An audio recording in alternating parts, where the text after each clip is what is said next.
Hello students, welcome to global online. This is Ankita Sood. Paper one के final preparation के लिए ICT के most expected MCQs की series आज मैं आपके लिए लेकर आई हूँ। ये क्वेश्चन स्टूडेंट्स बहुत बार एग्जामिनेशन में आए हैं, बाकी के स्टेट्स में भी पूछे गए हैं एंड अपकमिंग एग्जामिनेशन में भी हम इन सेशंस को, इन क्वेश्चंस को एज इट इज एक्सपेक्ट कर सकते हैं। तो ये बहुत ज़रूरी है कि हर एक क्वेश्चन को आप अच्छे से समझिए एंड जब तक आपके कॉन्सेप्ट क्लियर नहीं होंगे आप बार बार उस वीडियो को देख लीजिए, क्योंकि ये बहुत ही ज़्यादा इंपॉर्टेंट क्वेश्चंस हैं। तो सबसे पहला क्वेश्चन मेमोरी बेस्ड क्वेश्चन है। इसमें पूछा गया है when a computer is booting, यानी कि जब कंप्यूटर स्टार्ट हो रहा होता है। बूटिंग प्रोसेस क्या होता है? जब एक कंप्यूटर या एक मोबाइल फोन को हम स्टार्ट करते हैं, वो वाला जो प्रोसेस होता है। BIOS is loaded to the main memory by what? BIOS का मतलब होता है बेसिक इनपुट आउटपुट सिस्टम। ठीक है, एग्जाम में इसकी फुल फॉर्म आ सकती है, नोट कर लीजिए। जब भी कंप्यूटर स्टार्ट हो रहा होता है उसमें BIOS रिस्पॉन्सिबल होता है। उसको मेमोरी में लोड किया जाता है किसके द्वारा? रैम, रोम, CD रोम या फिर TCP। तो इसका डायरेक्ट आंसर है ऑप्शन नंबर 2, दैट इज रोम। रोम की फुल फॉर्म क्या होती है? Read only memory. अब इसका नाम ही हमें बता रहा है कि ये रीड ओनली मेमोरी है, यानी कि इसके अंदर जो भी चीजें हमने एक बार स्टोर कर दी उसको हम सिर्फ रीड कर सकते हैं, सिर्फ उस चीज को यूज कर सकते हैं। उसको डिलीट करके हम लोग वापस कुछ नई फाइल ऐड नहीं कर सकते। उसी के साथ आता है रैम। रैम होता है random access memory. Hindi medium students के लिए भी सेम रहेगा, रैंडम एक्सेस मेमोरी। ठीक है, रैंडम एक्सेस मेमोरी भी कंप्यूटर मेमोरी का ही एक फॉर्मेट होता है जिसमें हम लोगों को रीड और राइट दोनों का ही ऑप्शन होता है, यानी कि उसके अंदर जो कुछ भी चीजें होंगी उनको हम स्टार्ट भी कर सकते हैं, उनको डिलीट भी कर सकते हैं, नई चीजें उसमें ऐड भी कर सकते हैं। अब रैम और रोम से रिलेटेड एक इंपॉर्टेंट टॉपिक है जो कि एग्जाम में पूछा गया है इस बार भी। वो ये है कि इनमें से कौन सी मेमोरी वॉलेटाइल होती है, कौन सी नॉन वॉलेटाइल होती है। रोम क्या होता है? रोम होता है नॉन वॉलेटाइल। इसका मीनिंग भी मैं बताती हूँ।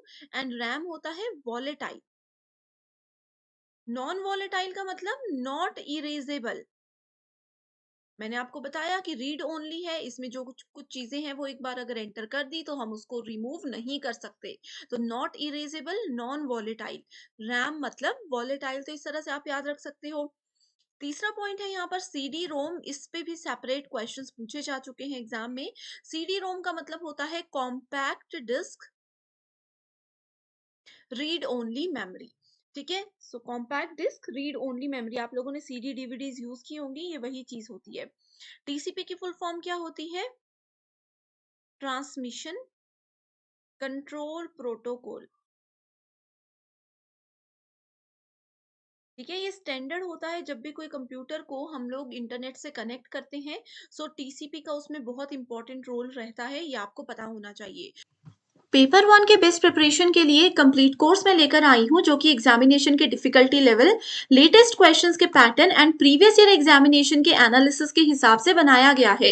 इस कोर्स में स्टूडेंट्स डेली लाइव लेक्चर्स के साथ आपका 100% सिलेबस एग्जाम से पहले कवर करवाने की श्योरिटी दी जाती है। बहुत ही ईजी लैंग्वेज में रियल लाइफ एग्जाम्पल्स के साथ पहले आपके कॉन्सेप्ट क्लियर करवाए जाएंगे। उसके बाद आपको प्रैक्टिस के लिए प्रीवियस ईयर क्वेश्चंस और एक्सपेक्टेड एमसीक्यूज दिए जाएंगे, ताकि आपको ये भी क्लियर आइडिया हो जाए कि जो आपने पढ़ा है उसमें से कैसे क्वेश्चंस एग्जाम में आते हैं। फुल सिलेबस मॉक टेस्ट है जिसमें से कि guaranteed as it is questions exam में देखने को मिलेंगे ही। इसके लिए एक न्यू बैच हम स्टार्ट कर रहे हैं जो कि मंडे से स्टार्ट हो जाएगा। आप सभी स्टूडेंट्स बिना देरी किए गिवन नंबर्स पर कांटेक्ट करके इसको ज्वाइन कर सकते हो। एंड इससे पहले फ्री वीडियोस देखनी है तो ग्लोबल ऑनलाइन ऐप को जरूर डाउनलोड कीजिए। स्टोर सेक्शन पर सर्च बार में कोर्स का नाम लिखने के बाद आप कंटेंट पर क्लिक करोगे, आपके सामने फ्री डेमो वीडियोस है। कंप्लीट पेपर वन का मेरा कोर्स आपको मिल जाएगा, जिसके अलावा एक्स्ट्रा आपको कुछ भी पढ़ने की जरूरत नहीं रहेगी। तो स्टूडेंट्स, ये बेस्ट कोर्स है आपके लिए, जो कि आपको मदद करेगा पेपर वन में इजीली 100 में से 80+ स्कोर करने में। आपको बिल्कुल परेशान नहीं होना है, बस गिवन नंबर्स पर व्हाट्सएप के थ्रू कांटेक्ट कर लीजिए। नेक्स्ट क्वेश्चन है symbols A to F are used in which one of the following. Number system का क्वेश्चन है, बहुत सारी शिफ्ट्स में पूछा जाता है। 4 टाइप के नंबर सिस्टम होते हैं, binary, decimal, hexadecimal, octal. Short trick पहले बताती हूँ फिर हम आंसर पे जाएंगे। किसी भी नंबर पे, मान लीजिए यहाँ पर कोई भी नंबर लिखा है, उसके बेस पे 2 लिखा होगा तो वो बाइनरी होता है। किसी के बेस पर 10 लिखा होगा वो डेसिमल होगा। बेस 16 मतलब हेक्साडेसिमल, और बेस में 8 लिखा होगा, इसका मतलब है कि वो होता है ऑक्टल नंबर। ओके, सो बाइनरी नंबर, अब बेस 2 है यानी कि 2 वैल्यूज ये यूज करता है, तो वैल्यूज क्या है, 0 और 1, सिर्फ 2 वैल्यूज। डेसिमल में 10 वैल्यूज होंगी, 0 से लेकर के 9 तक। हेक्साडेसिमल में 16 वैल्यूज होंगी, इसको मैं बाद में बताती हूँ। ऑक्टल में 8 वैल्यूज होंगी, यानी कि 0 से लेकर के 7 तक।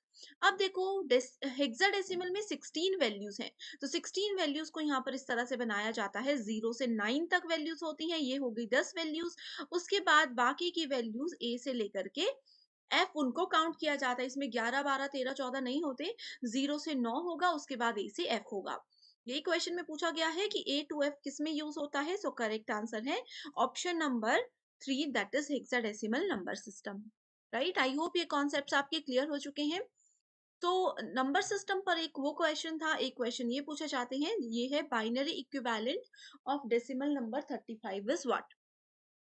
सो इसमें देखो, डेसिमल नंबर 35 को एग्जाम में ऐसा भी सेम क्वेश्चन को इस तरह से लिखा जा सकता है, इस तरह से। देखो क्या बोल रहा है, ये डेसिमल नंबर 35 है, इसको बाइनरी में कन्वर्ट करना है। बहुत बेसिक क्वेश्चन है, देखो बेसिक सा मैथ करना है इसमें आपको। 35 को इस तरह से लिख दीजिए, 2 से, बाइनरी है तो हमेशा 2 को यूज करोगे, तो इसको हम कैसे कैलकुलेट करेंगे, 1, यहाँ पर 1 आ गया, 17 2 जा 34, इस तरह से। यहाँ पर वैल्यू 35 है, 34 आना था, एक यहाँ पर आ गया। फिर 2 से करेंगे, 8 2 जा 16, लेकिन वैल्यू 7 है तो 17 है, तो वैल्यू बच गई 1। 2 4 जा 8, वैल्यू कैलकुलेट हो गई तो 0। 2 2 जा 4, वैल्यू 0। 2 1 जा 2, वैल्यू 0। सो करेक्ट आंसर के लिए हम इसको नीचे से ऊपर की ओर पढ़ेंगे। सो ये क्या है, 1 0 0 0 1 1। देखो इस तरह से हमने किया, 1 0 0 0 1 1। Okay, so correct answer is option number 1। I hope students ये आप समझ गए हो। सो इसी क्वेश्चन के बेस पर मैं आप लोगों को एक क्वेश्चन देती हूँ कि 28 का बाइनरी नंबर मुझे बताइए। सेम कैलकुलेशन होगा, 28 को 2 से डिवाइड करोगे, जो भी वैल्यू आएगी फटाफट मुझे कमेंट कीजिए। 100% श्योर हूं कि ये क्वेश्चन एग्जाम में जरूर आएगा। Next is GIF, JPG, BMP, PNG are used used as extensions for file which store। तो ये कुछ फाइल्स के एक्सटेंशन है। एक्सटेंशंस का मतलब क्या होता है, ये फाइल्स के कुछ टाइप्स हैं। ओके, सो आपको पता होगा जेपीजी, जीआईएफ आपने देखे होंगे, पीएनजी बेसिक टर्म्स हैं, ये इमेज फाइल्स होती हैं। अब जैसे देखो, किसी के सरनेम से, किसी के लास्ट नेम से उनकी कास्ट, उनकी कैटेगरी के बारे में हम पता कर सकते हैं। सिमिलरली जो भी ये फाइल्स होती हैं, इनके एक्सटेंशन से हम पता कर सकते हैं ये कौन से टाइप की फाइल है। जैसे ये वाली वीडियो है, अगर आप लोग इस वीडियो को अपने मोबाइल में डाउनलोड करते हो तो आप लोगों को .mp4 दिखेगा। mp4 किसका फॉर्मेट है, वीडियो का। कोई गाना होता है वो mp3 होता है। इमेजेस क्या होती हैं, इमेजेस की ये सारी फॉर्मेट्स यहाँ पर दिए हैं। टेक्स्ट फाइल होती है डॉट, जैसे कि टेक्स्ट फाइल्स में आप ये रख सकते हो पीडीएफ, ठीक है, डॉट पीडीएफ होता है, डॉट डीओसी होता है, ये डॉक्यूमेंट फाइल होती है, डॉट टीएक्सटी होता है। डॉट के बाद कोई भी चीज आती है तो वो उस फाइल का क्या बताती है, हमें टाइप बताती है, जिसको कि कंप्यूटर के लैंग्वेज में एक्सटेंशंस बोला जाता है। सो अगर स्टूडेंट्स आपको ये एक्सटेंशंस पर डिटेल्ड वीडियो चाहिए तो मुझे कमेंट जरूर कीजिए, मैं आपके रिक्वेस्ट को फटाफट से पूरा कर दूंगी। नेक्स्ट इंपॉर्टेंट टाइप का क्वेश्चन है, 1 GB इज इक्वल टू, सो ये गीगाबाइट क्या होता है। अब देखो, आप सभी स्टूडेंट्स इंटरनेट तो यूज करते हो, है ना, इंटरनेट यूज करते हो। आपको डेली इंटरनेट पैक में कितना डेटा मिलता है, किसी को 1 GB डेली मिलता होगा, किसी को 1.5 GB मिलता होगा, किसी को 2 GB मिलता होगा, है ना। तो ये क्या रहते हैं, ये पैक्स रहते हैं। सो जीबी का मतलब होता है गीगाबाइट। तो 1 GB, ये जो 1 GB लिखा है, ये किसके बराबर होता है, ये होता है 1024 मेगाबाइट्स के बराबर। इसको याद कैसे रखना है, देखो 100 MB, कई बार हम बोलते हैं ना छोटा सा पैक है, इसमें मुझे सिर्फ 100 MB डेटा मिला, तो वो एमबी क्या है, वो मेगाबाइट्स है ना। सो इसका एक सीक्वेंस होता है जिसमें देखो स्टूडेंट, सबसे छोटा होता है बिट, सबसे छोटा, ठीक है। उसके बाद दूसरे नंबर पर आ जाता है बाइट्स, ठीक है। उसके बाद आता है केबी, जिसको बोला जाता है किलो बाइट्स, ठीक है, केबी के बाद क्या आ जाता है हमारे पास? केबी के बाद आ जाता है एमबी।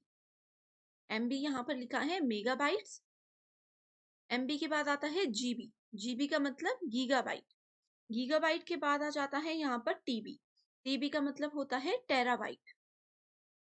टेराबाइट के बाद आ जाता है पीबी, दैट इज पेटाबाइट। अब देखो, आप बोलोगे कि ये सारी लिस्ट तो हमने याद रख ली। एग्जाम में पूछा जाता है कि सबसे बड़े से छोटे को इसको अरेंज करो, सबसे छोटे से बड़े में अरेंज करो, तो इसके लिए ये सीक्वेंस जरूरी है। अब यहाँ पर पूछा है 1 GB का होता है 1 GB। देखो, मैं इसको आपको इजी लैंग्वेज में बताती हूँ। 1 GB किससे मिलकर बना? 1024, छोटे छोटे 1024 MBs को मिलाया तो 1 GB बना। वैसे ही हमने 1024 KB को मिलाया था तो 1 MB बना था। 1024 GB को मिलाएंगे तो 1 TB बनेगा। तो ऐसे हम 1024 को ऐड करते जाएंगे तो अगले नंबर पर पहुंचते जाएंगे। तो आई होप इस वीडियो से आपके ये सारे कॉन्सेप्ट्स क्लियर हो गए हैं। So thank you so much for watching this video and I wish you all the very best.